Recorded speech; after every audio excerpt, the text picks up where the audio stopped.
Bonjour, bonsoir, chers étudiants. Donc, c'est un plaisir de vous retrouver.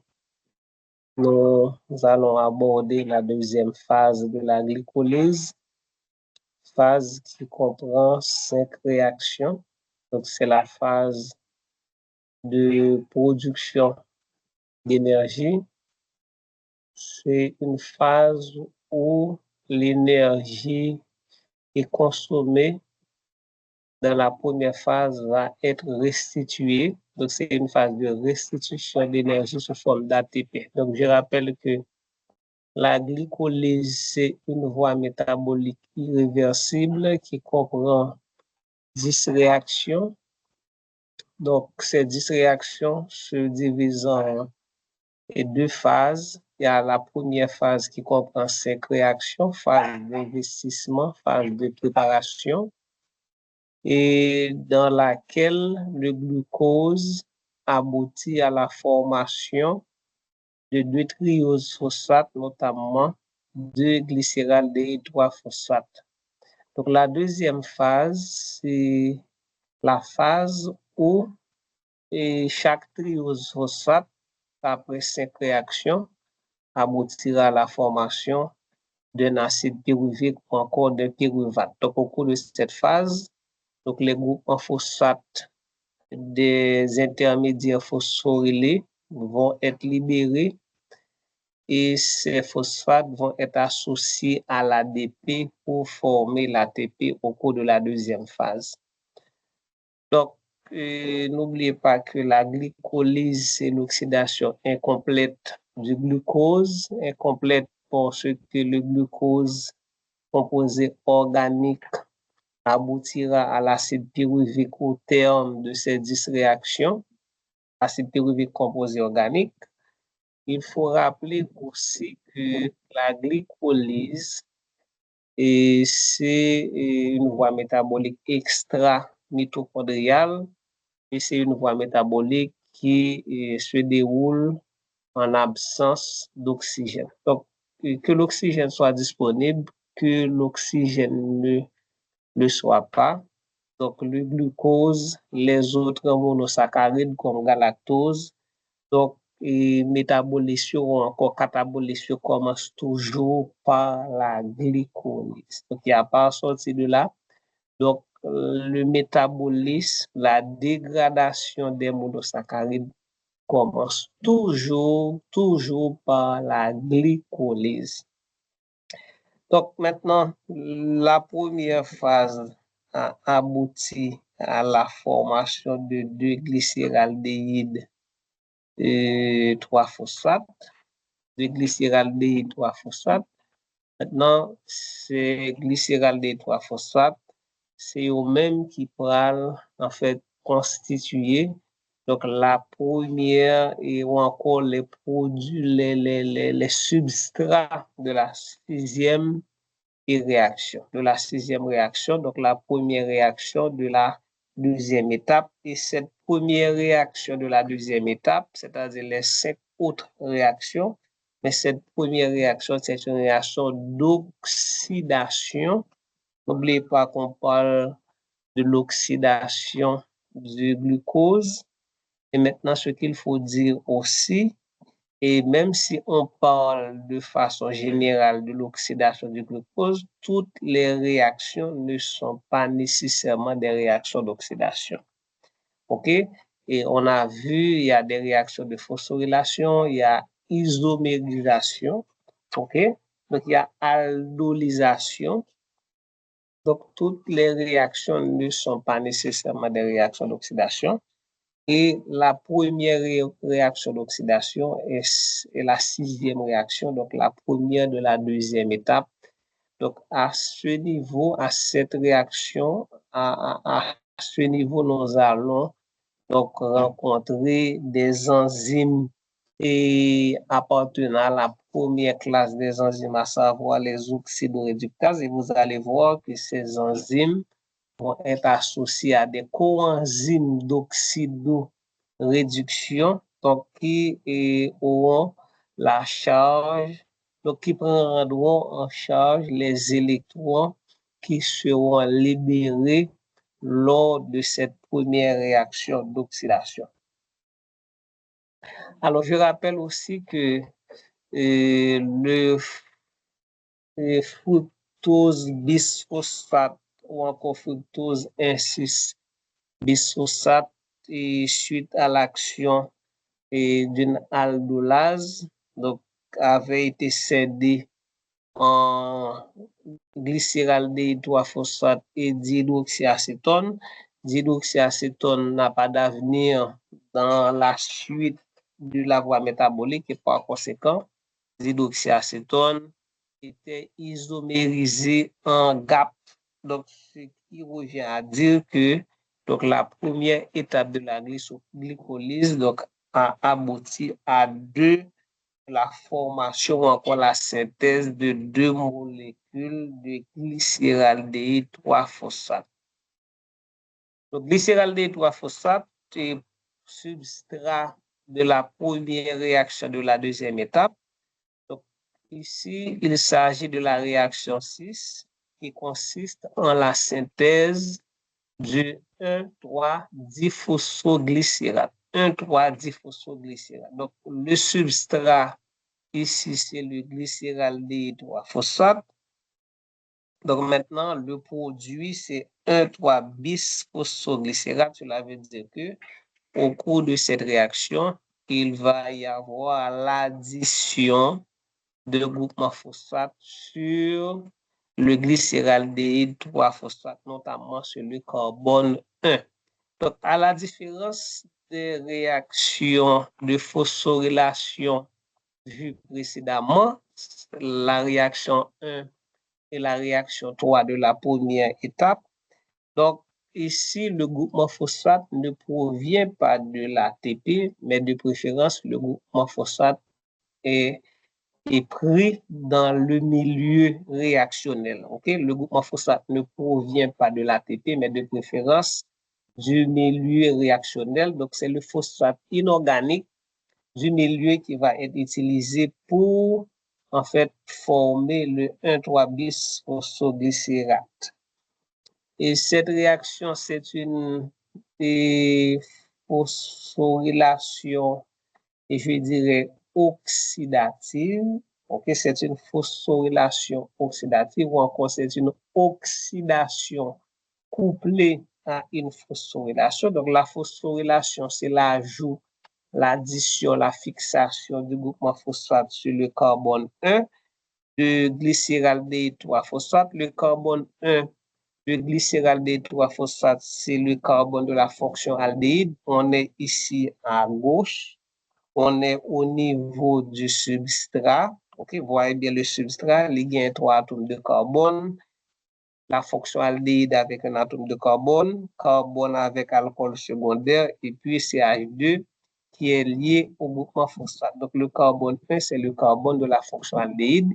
Et si on regarde et tout à droite, donc vous avez un groupement phosphate sous fond rose qui est lié à cet atome de carbone qui est le premier carbone.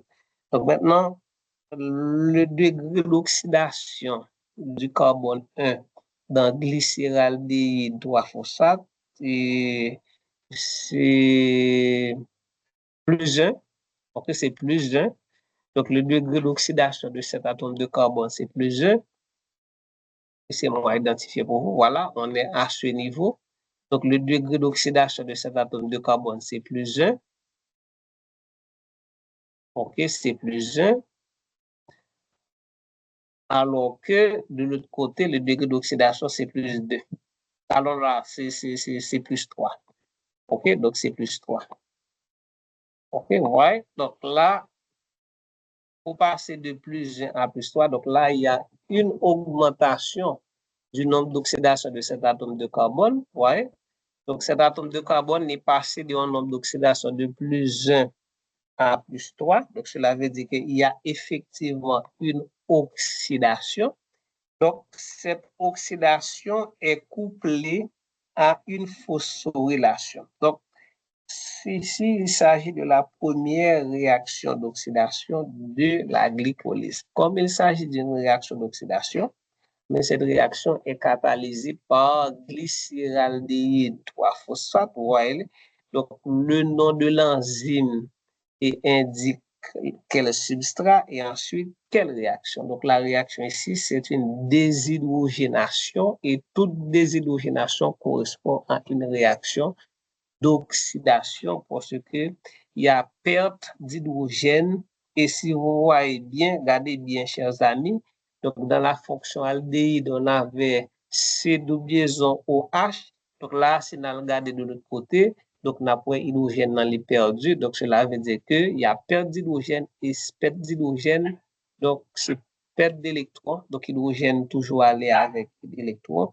Et par conséquent, c'est une oxydation. Donc, les électrons ne doivent pas circuler librement dans la cellule. C'est la raison pour laquelle il faut un coenzyme d'oxydoréduction pour pouvoir prendre en charge ces électrons de façon temporaire. OK? Donc, ici, c'est le NAD, qui est la forme oxydée du coenzyme.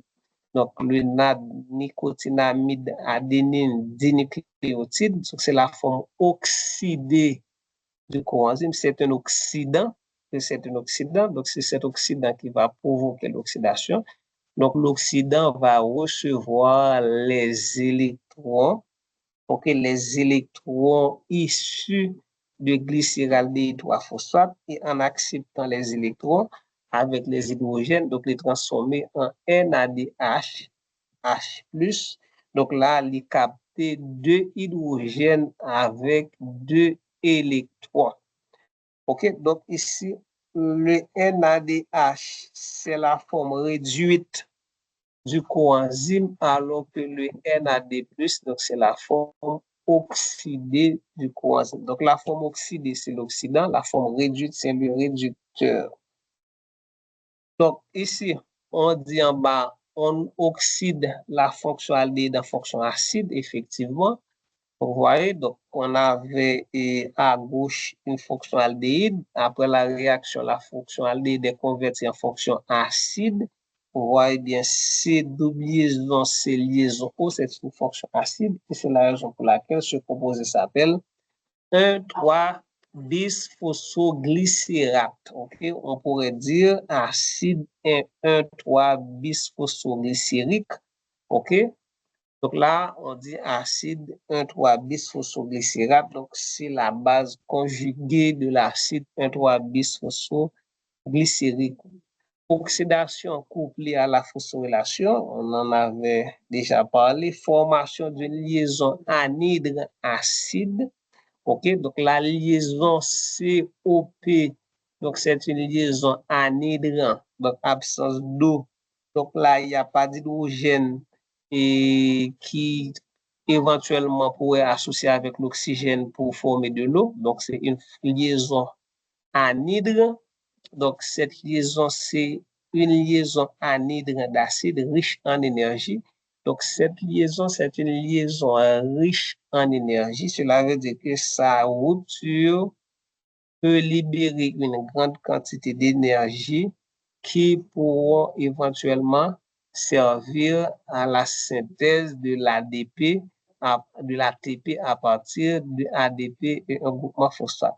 Donc, production de NADH, coenzyme d'oxydoréduction. Donc, le NADH produit ici capte 2 électrons et ces électrons, et en fonction de la disponibilité de l'oxygène, donc pourront être utilisés dans la fermentation lactique ou encore la fermentation alcoolique. Donc, ça dépend de la cellule. Ou du moins, ces électrons pourront être libérés dans la chaîne respiratoire mitochondriale. OK, donc, juste pour pouvoir renouveler le NAD+. Donc, le NADH doit aller avait pris transitoirement des électrons en charge. C'est transitoirement, c'est temporairement, c'est-à-dire que NADH doit libérer ses électrons soit la chaîne respiratoire mitochondriale ou du moins de la fermentation lactique afin que ce NADH puisse être renouvelé en NAD+, et son façon pour faciliter la continuité de cette voie métabolique. Donc, imaginez que tout NAD+, ta transformé en NADH et NADH, ça yo, pas jamais libéré d'électrons. Donc, il y aura une carence ou un manque, une absence de NAD+, donc qui pourra bloquer voie métabolique là et par conséquent, ça est capable de déboucher sur de graves conséquences et physiologiques. Donc, la cellule met en place un mécanisme pour renouveler le stock de NAD+,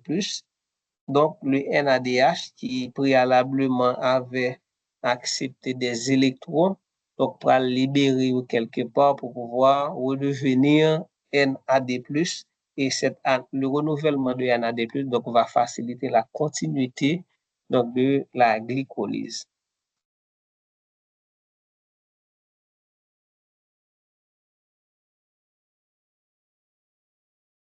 Ok, donc là, nous allons poursuivre avec les réactions. Donc, transfert du phosphate sur l'ADP et synthèse de l'ATP. Donc là, nous sommes arrivés à une étape où un groupement phosphate va être transféré à l'ADP pour former de l'ATP. Okay? Donc, on avait au départ, qu'est-ce qu'on avait au départ? On avait au départ glycéraldéhyde 3-phosphate. Le glycéraldéhyde 3-phosphate est converti, est transformé, est converti en 1,3-bisphosphoglycérate. Donc, 1,3-bisphosphoglycérate donc, va transférer un de ces groupements phosphates, okay, un de ces groupements phosphates à l'ADP justement pour pouvoir former de l'ATP. Mais là, il y a quelque chose d'important à vous dire. Et à remarquer que dans 1,3-bisphosphoglycérate, il y a deux groupements phosphates. Il y a un groupement phosphate qui est lié à la fonction acide carboxylique, liaison anhydre acide extrêmement riche en énergie. Et puis, il y a le groupement phosphate qui est lié à CH2. Donc, le groupement phosphate qui est lié à CH2, ce n'est pas la liaison formée entre CH2 et le groupement phosphate n'est pas suffisamment énergétique pour pouvoir participer à la synthèse de l'ATP. Donc, pour former une molécule d'ATP à partir de PI c'est pour phosphate inorganique et ADP, il faut 30,5 kJ par mol. Donc, cela déjà vous donne une idée de la quantité d'énergie que cette liaison, à savoir la liaison COP, la liaison anhydre acide peut libérer. Donc, lors de la rupture de cette liaison, donc, cette liaison va libérer beaucoup plus de 30,5 kJ. Donc, si la rupture de cette liaison peut en fait fixer, libérer de l'énergie qui va être utilisée pour la fixation d'un groupement phosphate sur ADP, cela veut dire que donc, cette liaison, la rupture de cette liaison libère beaucoup plus de 30,5 kJ par mol. C'est ce que cela veut dire.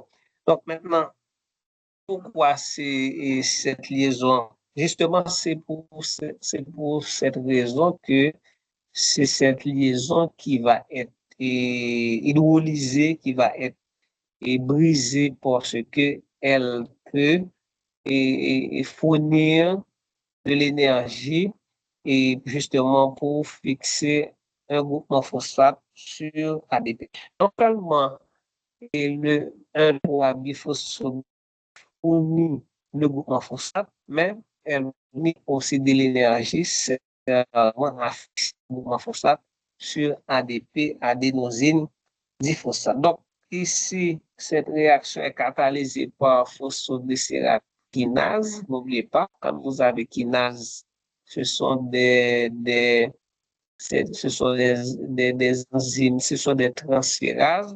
On pourrait dire que ce sont des phosphotransférases, même classe d'enzymes. Donc, des enzymes spécialisées dans le transfert de. Donc, maintenant, suite à l'hydrolyse de cette liaison et anhydre acide, il y a une fonction qui est libérée.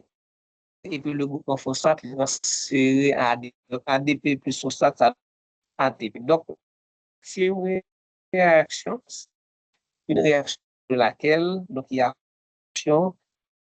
Maintenant, là, il y a autre chose importante à vous expliquer. Donc, ici, ce groupement phosphate pour un substrat, il y a deux façons.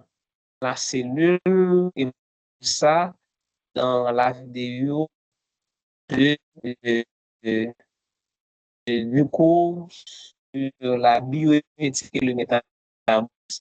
Comment vous avez vu, il y a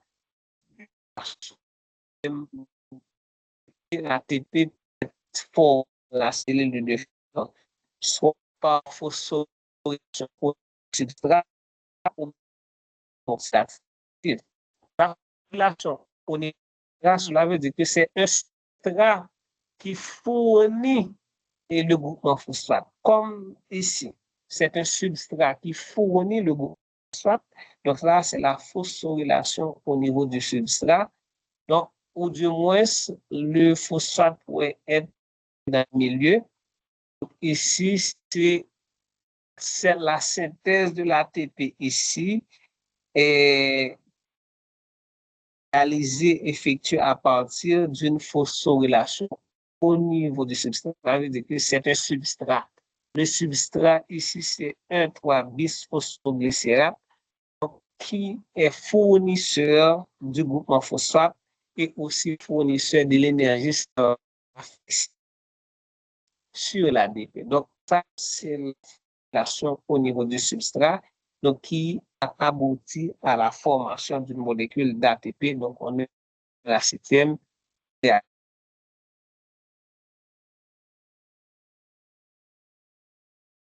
OK, donc, et on est au niveau de la 8e réaction, isomérisation du 3-phosphoglycérate en phospho et glycérate.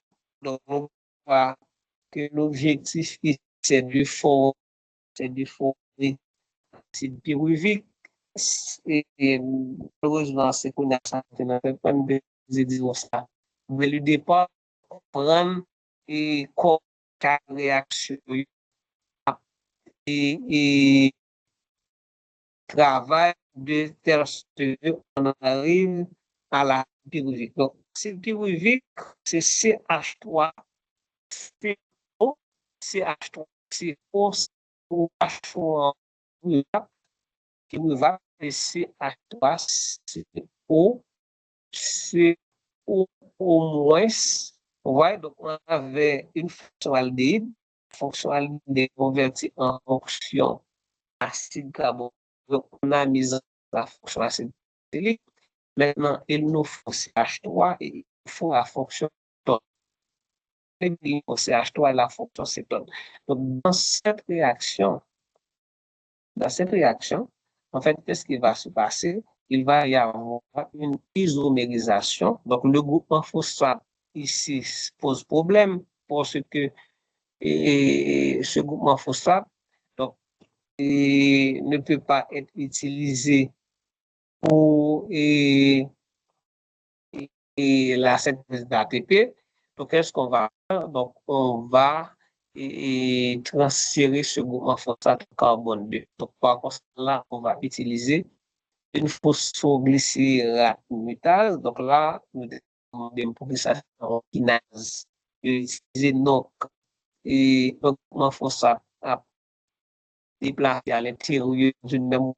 On n'utilise pas kinase, on utilise une mutase. Donc, c'est là le déplacement de groupement on fait là, mais quand il s'agit de changement de position intérieure de la molécule, donc, le sulfure, c'est par phosphoglycérate et cette mutation, isomérisation, on parle de glycérate.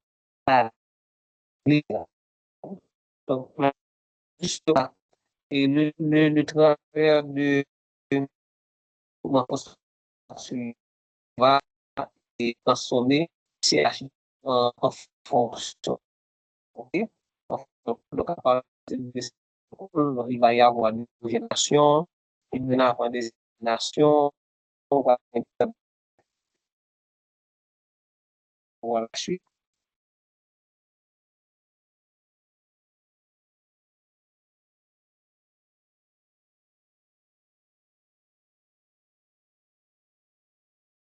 OK? Et nous,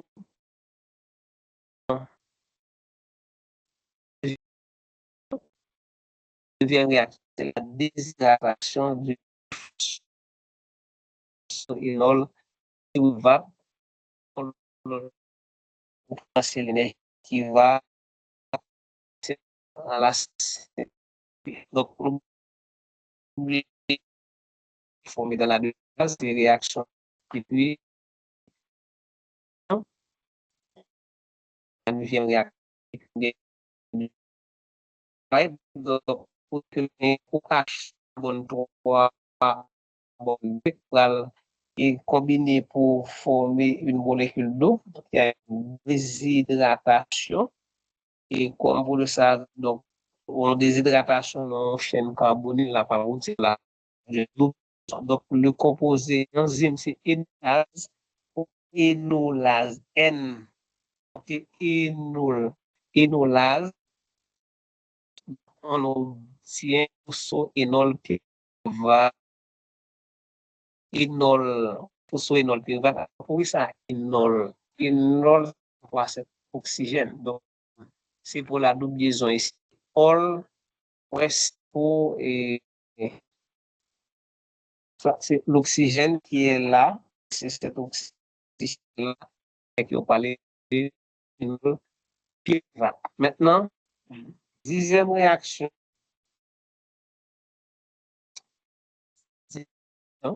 la dixième réaction, qu'est-ce qu'on a? On a phosphoénolate qui va transférer son groupe en phosphate sur ADP. Il y a intervalkinase, valkinase, dixième. Donc, cette réaction va aboutir seulement à la phase ATP, mais à la phase de pyruvate ou encore acide. En réalité, on va directement et pyruvate et réacteur va directement pyruvate. Donc là, il va directement pyruvate, mais non, il va pas directement pyruvate. Donc là-bas, et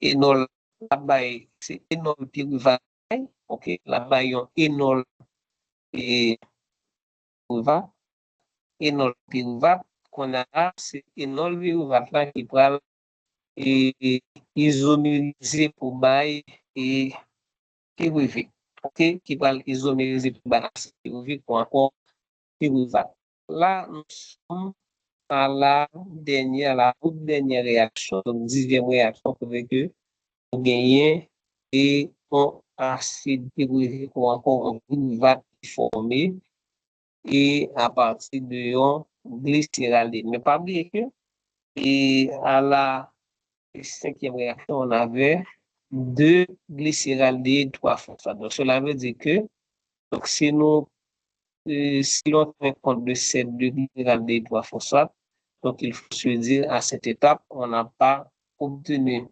molécules de pyruvate et de préférence, on a obtenu deux molécules de pyruvate. Donc, il faut tout multiplier par deux. À partir de la deuxième étape, donc, il faut multiplier par deux tout ce que vous avez trouvé. Par exemple, il y avait formation d'une molécule d'ATP à la septième réaction, il faut multiplier par deux. ça fait 2. À la 10e réaction, il y avait formation d'une molécule d'ATP, il faut multiplier par 2, tout simplement parce que à la 5e réaction, on avait obtenu 2 molécules de glycérol D3-phosphate et chaque molécule de glycérol D3-phosphate va bailler 5 réactions au cours desquelles on va avoir ATP qui va le former. Donc, cela veut dire que le bilan énergétique de cette étape, c'est la formation de 4 molécules d'ATP et la formation de 2 NADH+. Pourquoi 2 NADH+? Mais les NADH+, donc ils même tout à l'origine de la formation d'ATP dans la chaîne respiratoire mitochondriale. Donc chaque NADH+, donc, il va permettre la synthèse de 3 molécules d'ATP. C'est pourquoi quand on parle de bilan énergétique, donc il faut inclure donc les NADH+ formés. Si il y a un FADH2 qui est formé, donc il faut inclure tous les coenzymes d'oxydoréduction qui pourront éventuellement contribuer à alimenter la chaîne respiratoire par libération d'électrons.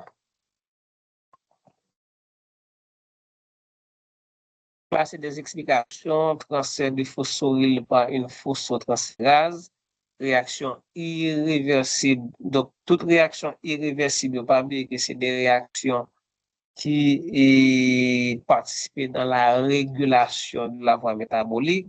Je vous l'avais dit, donc, on n'obtient pas directement acide pyruvique. Donc là, l'obtention de l'acide pyruvique passe par un intermédiaire énolique. Donc, intermédiaire énolique, ça, c'est ça nous relais en chimie organique et comment relais ça encore et bon, tellement échappé et bon, désolé, tellement échappé, ça arrive. Donc, depuis le vidéo m'a dit non, mais c'est un type particulier d'isomère de fonction, la tautomérie, voilà, la tautomérie. Donc, en fait, cet intermédiaire énolique, c'est un tautomère d'acide pyruvique. Donc, c'est comme si vous avez acide acétique avec un énol et propénol, je crois que c'est ça, propénol, ok, je crois que c'est propénol, donc acide, et c'est pas acide, et pas acide, non, et propanone avec propénol, donc c'est deux tautomères, donc qui est en équilibre, donc on a converti en l'autre. Donc là, ce qu'il faut savoir, c'est que les phosphoénol pyruvate ne donne pas directement acide pyruvique, il passe par un intermédiaire énolique. Cet intermédiaire énolique, c'est un tautomère de acide pyruvique.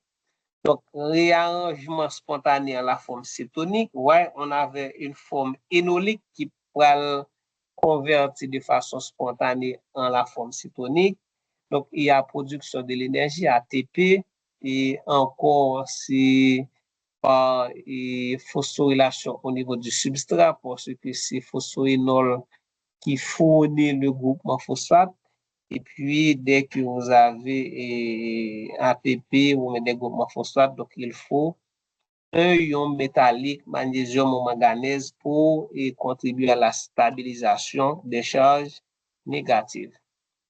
Donc voilà, et dans une prochaine vidéo, donc on parlera du bilan énergétique de la glycolyse et aussi de la régulation de cette voie métabolique. Donc c'est un plaisir, j'espère que tout a été clair. Donc si vous avez des questions, donc n'hésitez pas à me faire parvenir ces questions justement pour éclaircir les points d'ombre, les points obscurs dans ce coup. Merci, bon visionnage à tout le monde.